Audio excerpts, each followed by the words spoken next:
जिस दिन कर्ण अर्जुन को मार सकता था, उसी दिन धरती ने उसका रथ क्यों निगल लिया? क्या ये सिर्फ एक संयोग था या किसी ब्राह्मण का ऐसा श्राप जो पूरे महाभारत का परिणाम बदल गया? क्या वाकई धरती भी कर्ण के खिलाफ थी? महाभारत युद्ध का 16वां दिन समाप्त हो चुका था। रथों की ध्वनि मंद पड़ गई थी, शंख और नगाड़ों का शोर थम गया था, परंतु एक हृदय अब भी धड़क रहा था, दुर्योधन का। विजय लगभग उसके चरणों में थी, पर अंतिम क्षण में हाथ से फिसल गई। कारण था कर्ण। दुर्योधन क्रोध से कांप रहा था। उसने कर्ण से तीव्र शब्दों में कहा, मैं इस धर्म क्षेत्र कुरुक्षेत्र को नहीं जानता। मैं केवल युद्ध जीतना चाहता हूं, और जब जीत तेरे हाथों में थी, तूने उसे अपने हाथों से क्यों गिरा दिया? कर्ण शांत था, पर उसकी आंखों में संध्या का रंग उतर आया था। उसने उत्तर दिया, मित्र, जब मेरा बाण अर्जुन की छाती को चीरने चला, तभी संध्या हो गई, और मैं नियमों का पालन करता हूं। मैंने वह बाण नहीं चलाया जो अर्जुन को मृत्यु दे सकता था, लेकिन युद्ध समाप्त नहीं हुआ है। कल फिर राधेय युद्ध करेगा, और वह युद्ध इतिहास सदा याद रखेगा। यह कहकर कर्ण अपने शिविर की ओर चला गया। रात्रि हो चुकी थी।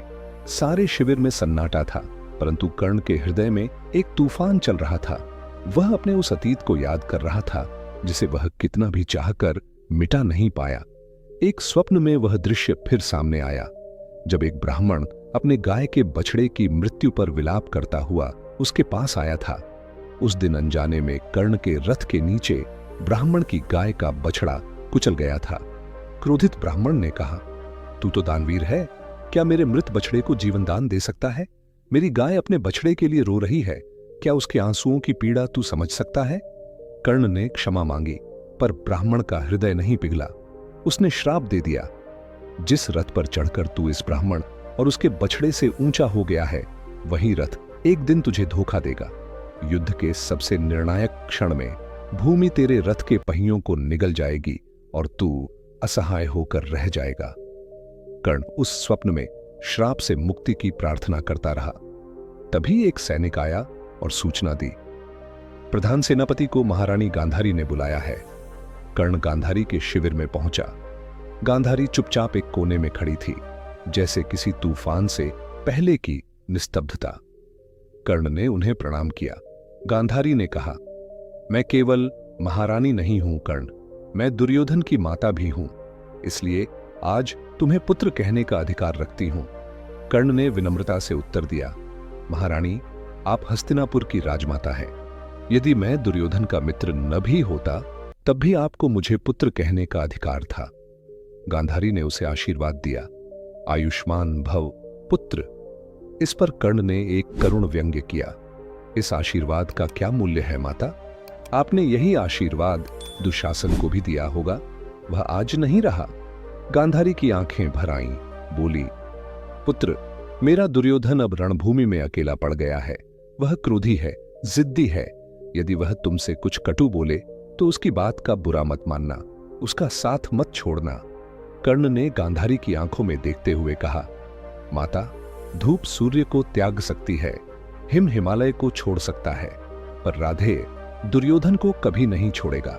जब तक मैं जीवित हूं, दुर्योधन की मृत्यु के सभी मार्ग मेरी निष्ठा से बंद हैं, परंतु मेरे बाद क्या होगा यह मैं नहीं कह सकता।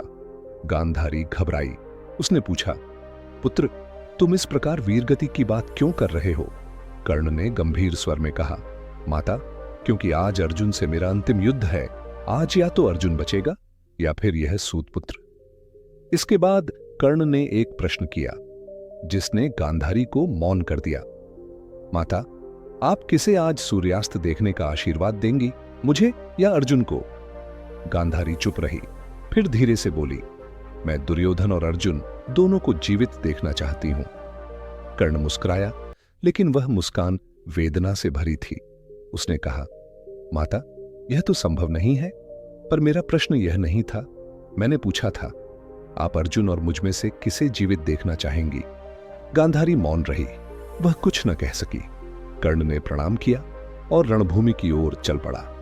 उस दिन गांधारी का मौन उसकी मौन स्वीकृति बन गया। उसने अर्जुन को चुना, क्योंकि वह अपना था, भले ही शत्रु क्यों न हो। कर्ण बार बार यही पूछता रहा, क्या मैं भी कभी आपका अपना बन सका माता? पर उत्तर कभी नहीं मिला। कुरुक्षेत्र की धूल उस दिन कुछ और भारी थी। हर कण में मृत्यु का भार था, हर श्वास में असंख्य आत्माओं की चीखें गूंज रही थीं। महाभारत का 16वां दिन समाप्त हो चुका था। वह दिन जब विजय का सेहरा किसी के भी मस्तक पर बंध सकता था, पर नियति ने उसे टाल दिया। संध्या का सूर्य जब अस्ताचल की ओर झुका, उस क्षण अर्जुन और कर्ण आमने सामने थे। रणभूमि में आकाश तक तीरों से भरा हुआ था। धरती कांप रही थी और देवता भी सांस रोके बैठ गए थे।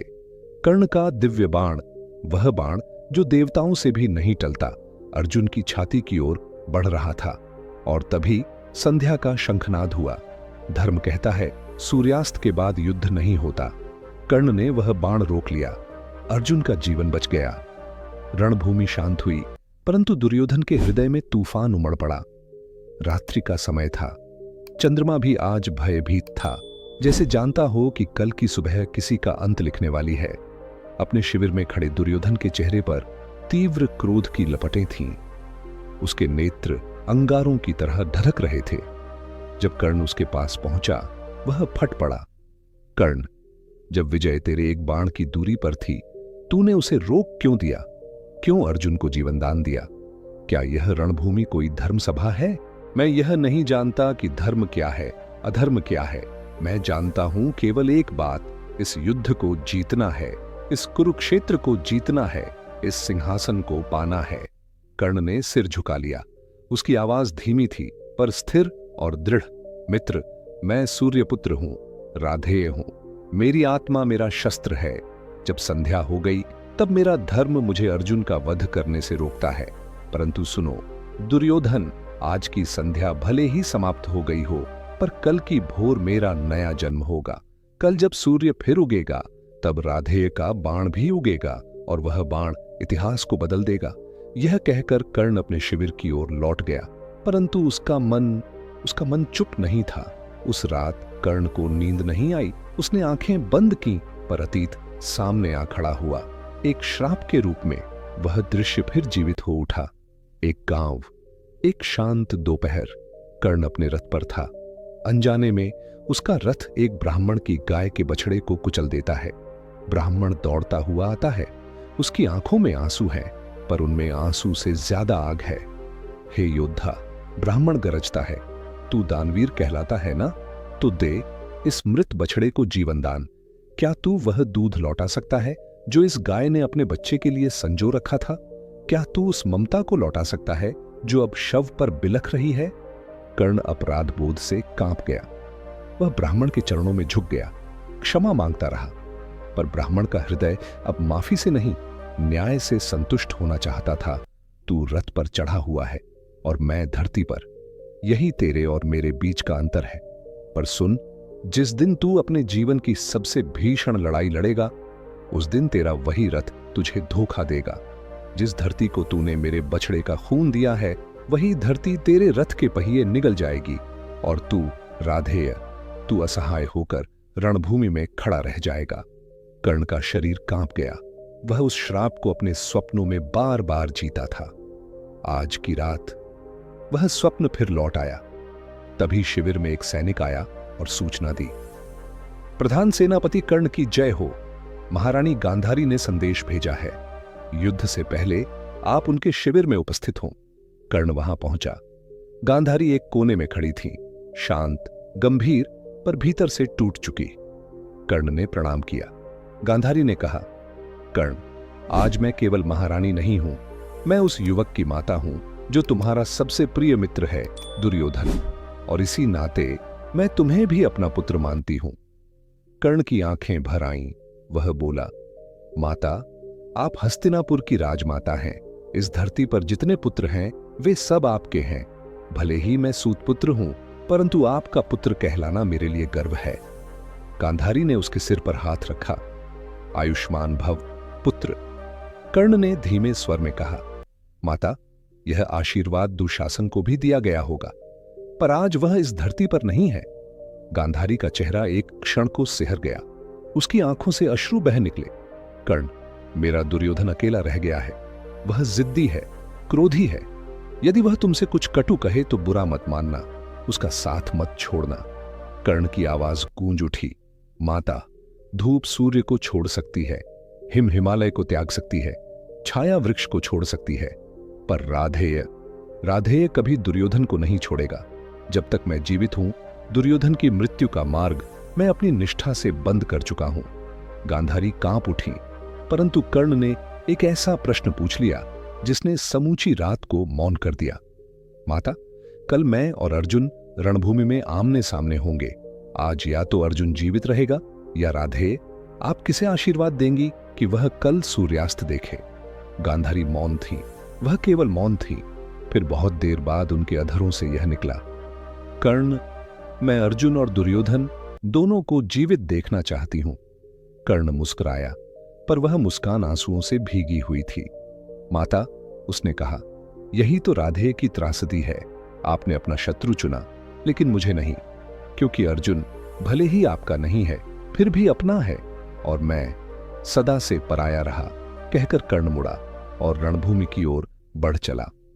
पीछे रह गई गांधारी, एक ऐसी मां जिसने अपने शत्रु को भी आशीर्वाद दिया और अपने सबसे निष्ठावान पुत्र को केवल मौन।